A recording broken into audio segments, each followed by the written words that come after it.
So welcome back to Religions of the World, to our second session in Buddhism. I decided to go on a little field trip again, to go to the New Jersey Vihara Buddhist Center near Princeton, and here is a beautiful Buddha statue. Right, let's just take a little look at the Buddha statue. This one is a statue with a Buddha whose hands are down in a meditation position. That is not necessarily always the case. I'll show you a Buddha statue that I've visited in Japan a year ago when we went there with our study abroad trip. Just taking pictures now of the huge big Buddha statue right here. In the film it's hard to actually appreciate the height and how big it is. Here's an altar, and then you can see how big the person is, and then see the statue next to it. The hand, open hand like this, means don't be afraid. And on the other side we don't see the hand, but it's an open hand actually over here, which means that you will be receiving what you need and wish for. So from this perspective we can see the hands better. Here is that hand that is giving, and the hand that would tell us not to fear.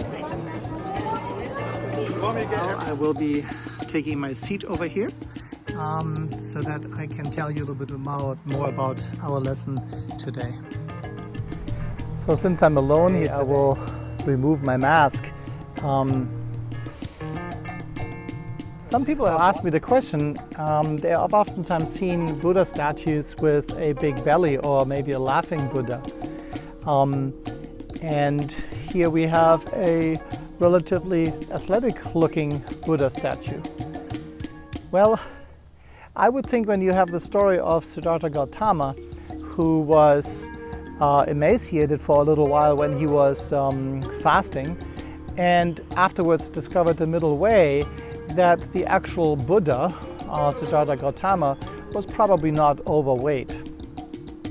There are actually some statues of an emaciated Buddha, harking back to the time when he was still in his meditations and his fastings period.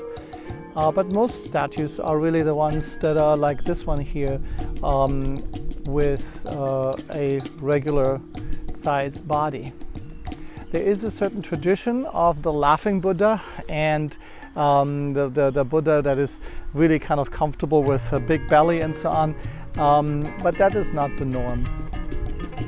I also want you to maybe recap our last lesson with this next video by Minute Faith on the mainstream Buddhism. It recaps most of what we heard about last time.